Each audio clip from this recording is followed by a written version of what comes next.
Are you struggling with making your bass lines sound good? What if I told you there's a simple step-by-step process used by professional mixing engineers and producers that you can use yourself that will make your bass lines sound clean, powerful, tight, and professional? Well, this is exactly what we are going to do in this video. For those of you who are new to the channel, my name is Vlad and I create superstar music producers. If you're interested in coaching and you want to work on your music with me, feel free to book a call with me. There's a link down below, and you can also send me a message on Instagram. And without further talking, let's jump straight into the video. I prepared a simple presentation, so let's go step by step and discuss all of those concepts, tips, and tricks. So number one, the key of the track. Something to keep in mind is that the key of the track is going to dictate how subby or how dirty the bass lines are going to sound. So bass lines are very, very sensitive to the key of the track. Let me give you two examples. So I have two bass lines. One is in the higher register and the second one is in the lower register. So let's take a listen.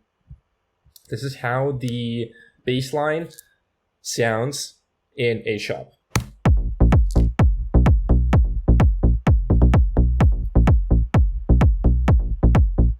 So it's pretty subby. And now let's compare that to the same bass line, same preset, same notes, but in D sharp.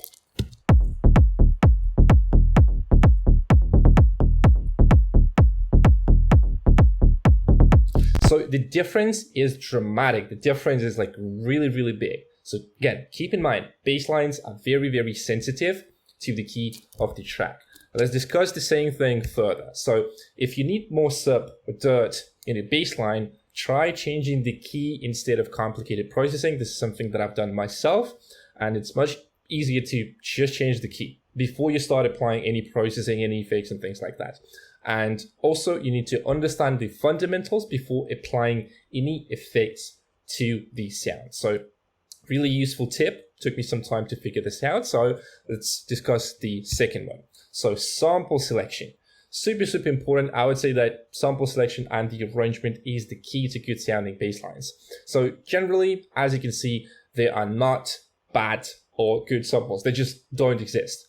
They either fit your track or not. So same goes for the drums, for the synths, for the kick, for the bass line. It just works like that. Okay. So rule of thumb, make sure your kick and bass sound good together, even without any processing. Let me give you two very simple examples. So this is the first kick sound, like the good sounding kick, so to say. And let's loop this one.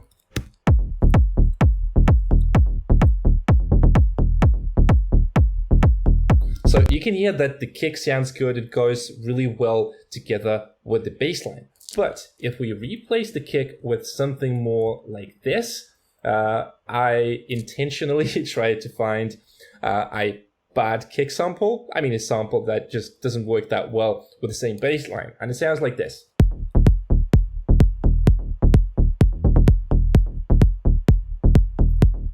So it could work potentially, but then again, it just doesn't sound as good as the first one, right? And we can just try and replace it with, again, something that won't work for this track.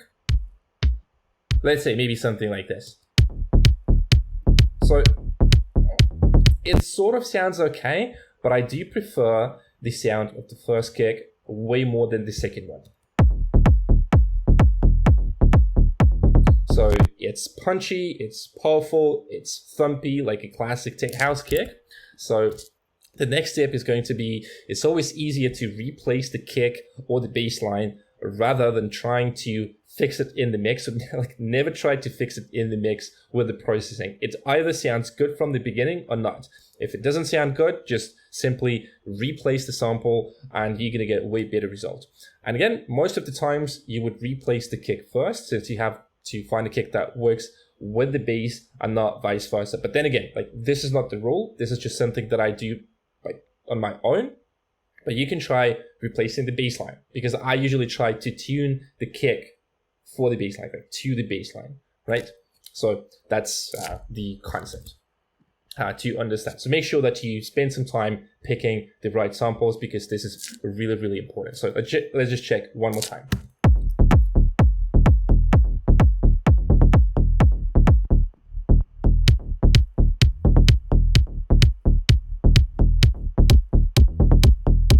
So even with the processing, I'm not quite liking this kick sound, so you get the point. Okay, so let's discuss the next one.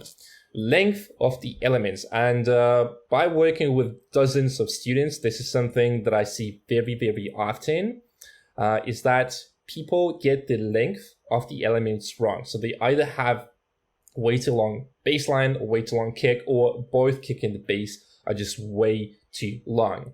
And because of that, you will never be able to achieve a clean low end if you don't follow these concepts or like the rule. I don't like the word rule, but in this case, it's applicable really well. So if you look at the diagram, you can either have a long kick and short bass, long bass, short kick, but you can't have both the kick and the bass very long, because otherwise they're just going to clash and it's just not going to sound good. So again, there's always a limited amount of space in the mix, so make sure you pick the right length for your kick and the bass. Otherwise, you will have a muddy low end with dead dynamics. Let me show you an example for this. So let's take the first kick and let's listen to how it's going to affect the bass once we make it longer. Okay, so let's increase the sustain.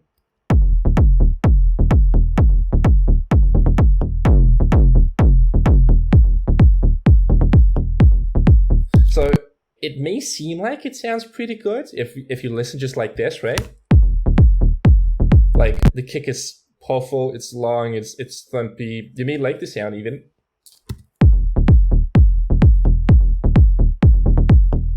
But if we listen to just the low end, just this sub area on our master channel, just like this,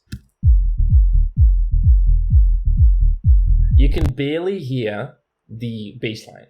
That's the problem. That's the big problem that we are going to have if we just don't fix the length, right? So what you can do, and like this is super simple thing that you can do, is first of all, decrease the sustain. So let's go back to like minus 24 or like 24, and then let's shorten the decay time as well.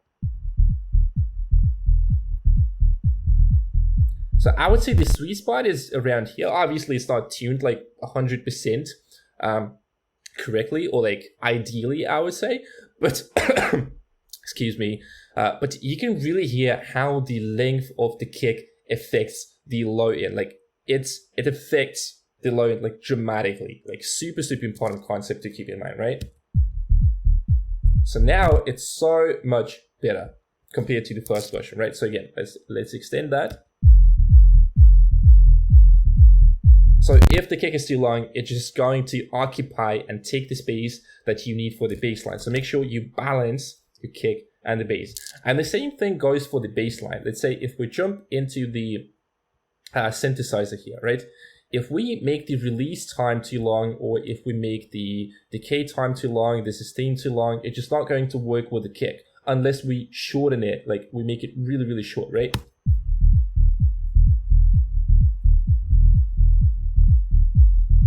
Now it's just pure rumble. So it's not going to sound good on a big system. And you're going to hear that in the club and you're going to be shocked, because that happened a few times to me. And then I had to go back and shorten my kicks and basses. Okay, so again, let's go back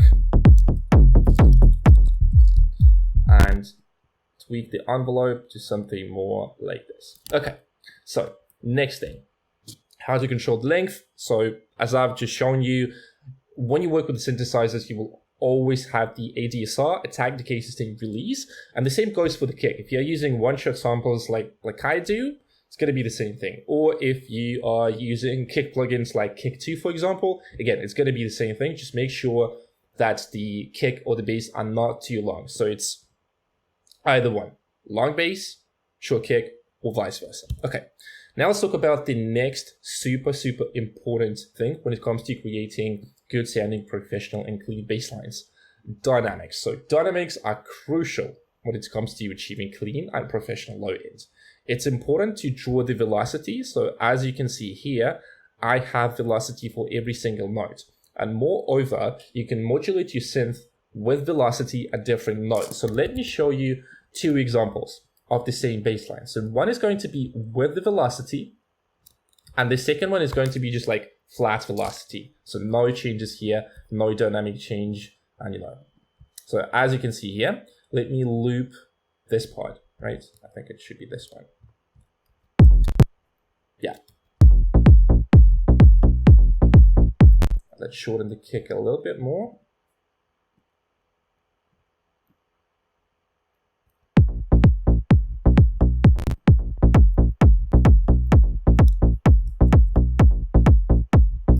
So that's how the velocity looks in the first example, right? So we do have dynamics, because if we have just like one velocity for every single note, it will create sort of like a pressure on your ears and a pressure on the speakers, because the subwoofer, it has to go like back and forth. And if you don't create these dynamics, it's just not going to sound good in the club. And we obviously don't want that, right? So how do you fix that? So you just simply need to draw the velocity.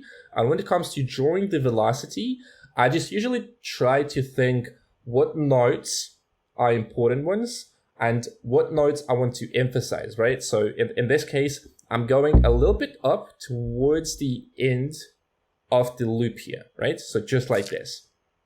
But if we listen to the second one, it's not going to be like as obvious now, but once I apply a little bit of modulation, you're going to hear the difference, right? And let's listen to the full one.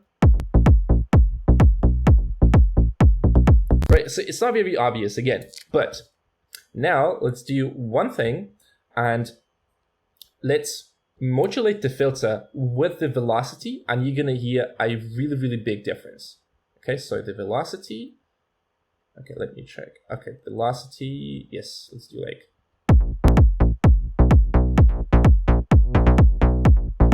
So let's put these a little bit more down just so you could hear the difference.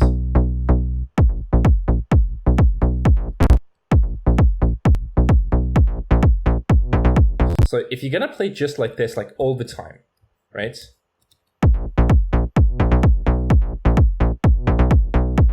It's gonna be boring. And again, physics-wise, the subwoofer won't be able to play that correctly. So to make sure that your bassline translates to big speakers, what we can do is we can play with the velocity just like this. We can modulate the filter with the velocity, so just like this. And by doing that, you're going to create even more dynamics to the sound.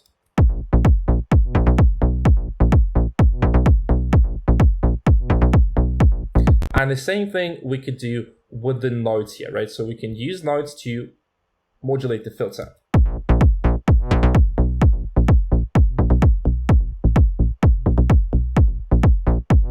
So as you can hear, it creates a lot of dynamics in your low end. And this is very beneficial for translating your low end to big systems like this, especially because in smaller systems, you won't be able to hear the same thing that well, okay?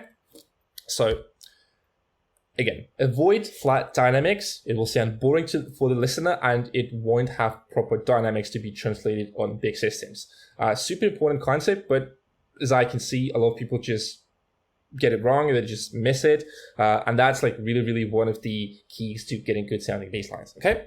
So next tip that I can give you, also make sure you combine different note length. This will improve dynamics a lot and make your bass lines translate much better. So generally, it will make your bass line sound more interesting when you combine, let's say, like middle-sized notes, short notes, long notes. Again, like depends on the bass line, but just try to experiment with different length when it comes to your bass line. So you can have like super short notes like this one, maybe like long note like this one.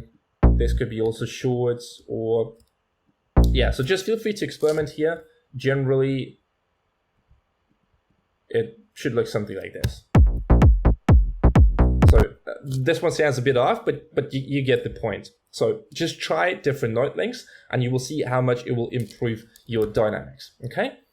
The next thing, how do you achieve even more dynamics? So now we're gonna talk about automation in the synthesizers. So as you can see, you can automate the filter, like manually draw automation. You can also automate other parameters depending on the synth preset, like the patch that you are using, right?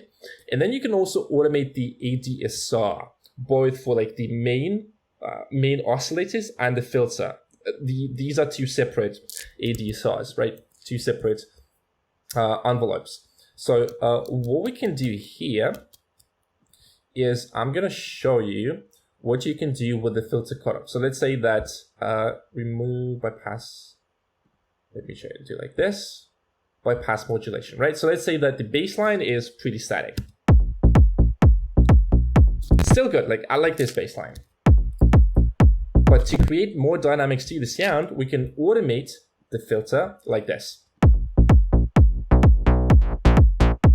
Again, depending on the arrangement where you have the baseline to emphasize some of the sounds, to emphasize the transition. So you get the point. And then with the drums, check how it sounds.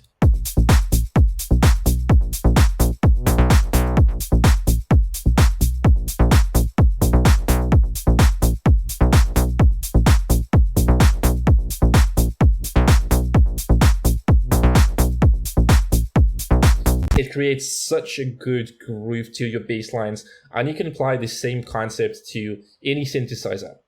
So that's really good. And then again, the next thing that we can do, we can automate the envelope one. Let's say increase the release time. And then we can open the filter at the same time. And then let's say we can also automate the second envelope, which goes for the filter.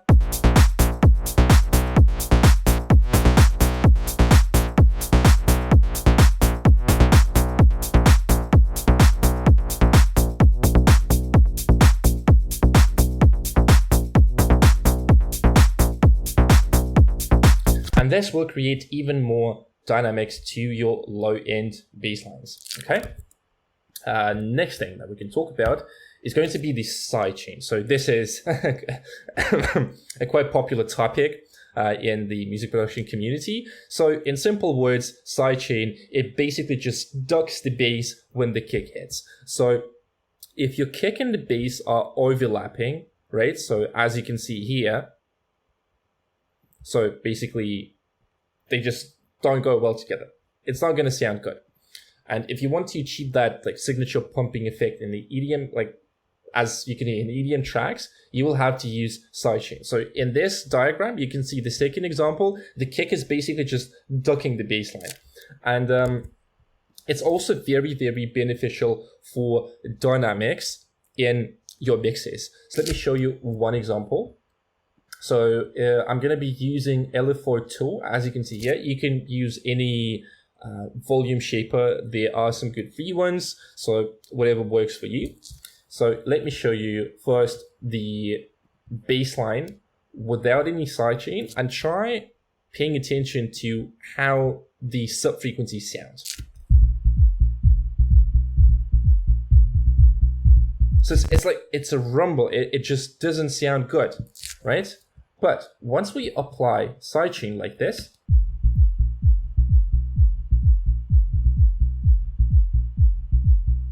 the kick and the bass, they are very clean. You can really hear both the kick and the bass at the same time. So that's very important.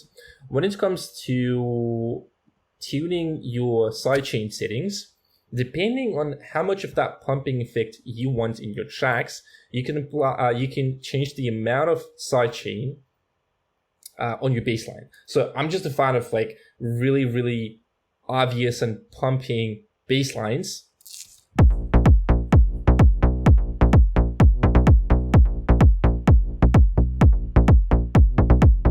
Something like that, right? But then if you, let's say, put it at 50%,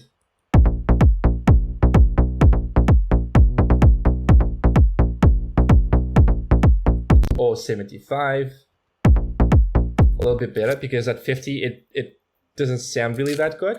But to give you another example, let's say we're just going to apply sidechain to the low frequencies of the baseline at 100%. So it's still going to give us the same clarity, but it will not affect the top end of the bass. So again, like whatever works best for you, you can use one sidechain plugin for the low frequencies if it doesn't have multi-band function. So you would just copy it like this and this one would be for the high frequency, right? And you would set different sidechain curve. Or you can do like this, right? So you could just apply sidechain to the lower frequency like this.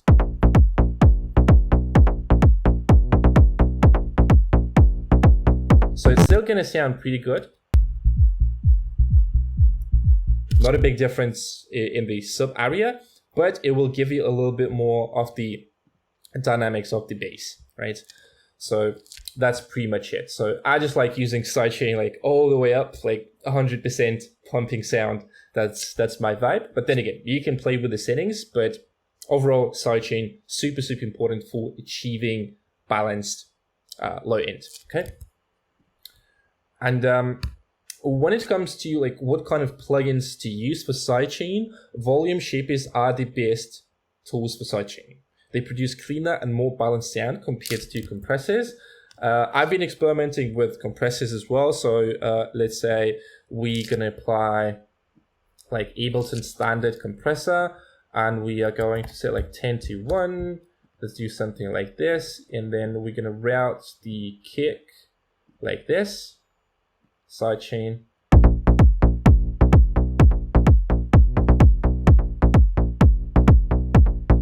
So it just doesn't sound like as clean, as natural as the volume shaper does, even in the low frequency. So it's definitely making the kick and the bass sound a bit cleaner, but compared to the sidechain or like the volume shapers,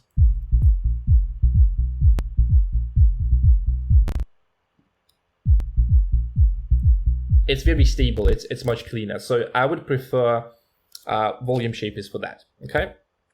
So the next tip that I want to give you, it's sort of like a ninja trick. So as you see, I've been doing that a lot throughout the tutorial. And the best way to check your dynamics, if the dynamics are good, is to put a filter on your master channel and solo from 0 till 120. You can also solo till like 90 hertz. That's going to be like very subby frequencies. And if you can't hear both of the kick and the bass properly, and you hear sort of like a rumbling sound, go back and fix the length and the dynamics. So it could be the length of the kick, it could be sidechain, it could be the length of the bass. So just check everything to make sure that it sounds good and you have proper dynamics and the length of the elements.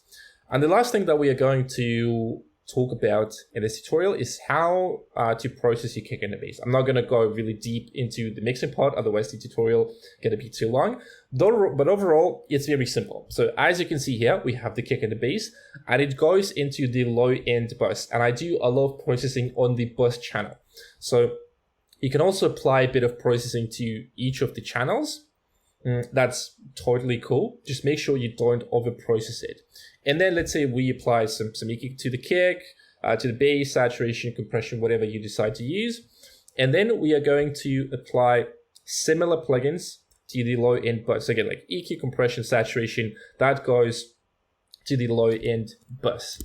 Okay, so let me show you this example. So we do have the kick.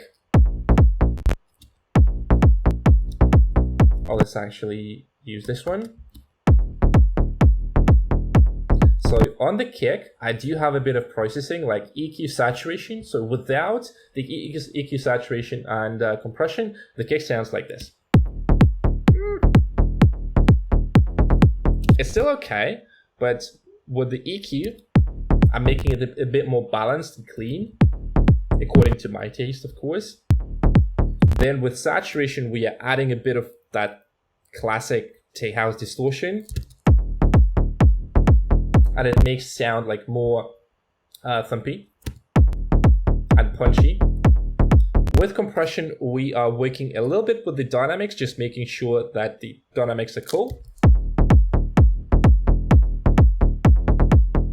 And with the last EQ, we are doing the final tweaks. This is sort of like a correction EQ. So just making the bassline a bit more balanced.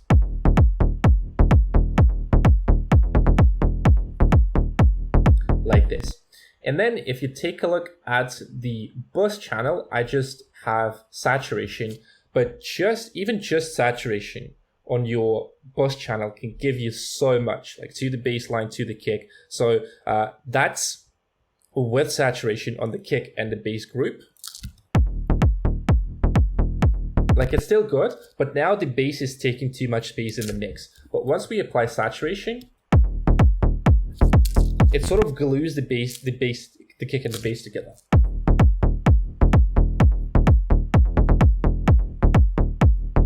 Like this.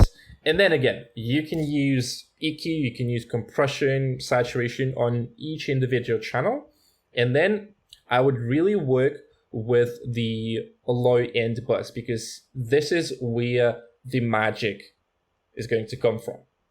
Usually when it comes to achieving like powerful low end, it's always about the bus processing. But then again, it doesn't mean that you have to miss on the individual processing. That's pretty much it. Okay. And then when it comes to saturation, this is really one of the best mixing tools for kick and the bass. You can try on individual channels, low end bus. So for that, I'm using Saturn 2, and it's my go-to plugin. Very versatile and flexible. As you can see, you can use multi-band and just try experimenting with different algorithms, multi-band, for achieving the sound that you really want. And the last thing for today is going to be an example of most common processing chains. So as you've just seen, in the project, I used EQ, sidechain, saturation, compression, EQ, if that's the base. Otherwise, we're just going to take out the sidechain if that's going to be the kick, right? Because we don't want to have sidechain in the kick. But overall, EQ, saturation, compression, maybe another EQ just to balance that a little bit. And that's pretty much it. And this is the basic guideline. This is the really basic example of a processing chain. So keep in mind that the order of the effects may vary depending on the context, genre, etc. So it's just the guideline to show you a common example. So make sure that you experiment with your own tracks to see what works best. So rule of thumb, to wrap up this tutorial, simple is always better. If you pick the right sounds and balance everything from the beginning, you won't need to do processing. Just a little touch here and there. Because if you over-process the sound, if you over-compress, over-saturate, EQ too much, it's just not going to sound good. Test it. I know that from my own experience.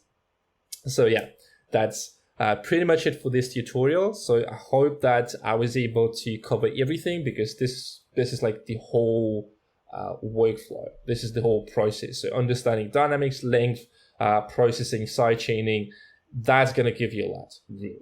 So yeah, that's going to be it for this tutorial. As always, I appreciate you guys watching. Hope you like this video, and if you're enjoying the videos, don't forget to subscribe, leave a comment, hit that like button, notification bell, you know the rules for YouTube, and I see you guys in the next one.